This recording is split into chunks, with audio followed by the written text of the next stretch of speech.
Technical school and কলেজে এখানে job ফেয়ারের একটা অনুষ্ঠানের আয়োজন করা হয়েছে। আমরা সেখানে মানে সিভি জবের জন্য এসেছি। এখানে সব কিছু দেখে যদি সেরকম হয় আমরা জবের জন্য করবো। এখানে একটা জব ওয়েলফেয়ার হচ্ছে, যদি আমাদের কোম্পানিগুলো ভালো লাগে আমরা সিভি জমা দিব।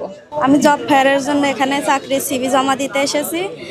এখানে নিজের পায়ে দাঁড়ানোর জন্য যাতে কিছু করতে পারি এই জন্য। আজকে এখানে জব ফেয়ার একটা মেলা আসছে, আমরা এখানে এসেছি যারা বেকার শিক্ষার্থীরা আছে তাদের চাকরির ব্যবস্থা সিও প্রতিষ্ঠান করবে, তা সেখান থেকে আমরা সিভি সংগ্রহ করার জন্য এসেছি।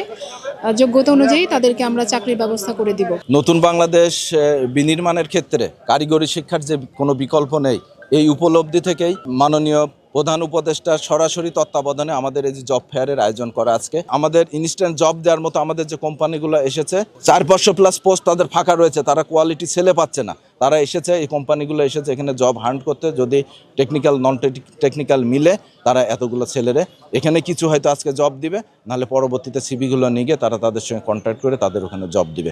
আমি অত্যন্ত আশাবাদী এ ব্যাপারে। আমি এই ঝিনাইদহ জেলার এই ধরনের যত অনেকগুলি প্রতিষ্ঠান আছে, 4-5টা প্রতিষ্ঠান আছে, এই প্রতিষ্ঠানকে সারা বাংলাদেশে তুলে ধরার জন্য ঝিনাইদহ যারা নেতৃত্ব দেয় দল মত নির্বিশেষে, তাদের মাধ্যমে সারা বাংলাদেশে এটাকে তুলে ধরতে হবে। ঝিনাইদহে কয়েকটা প্রতিষ্ঠান আছে, এই প্রতিষ্ঠানে 10 জন 20 জন 50 জন 100 জনের কর্মসংস্থান ব্যবস্থা হবে, কিন্তু এখানে তো ছাত্র হাজার হাজার, এই হাজার হাজার ছাত্র যাতে আমরা সারা বাংলাদেশ সহ সারা পৃথিবীতে কাজে লাগাতে পারি,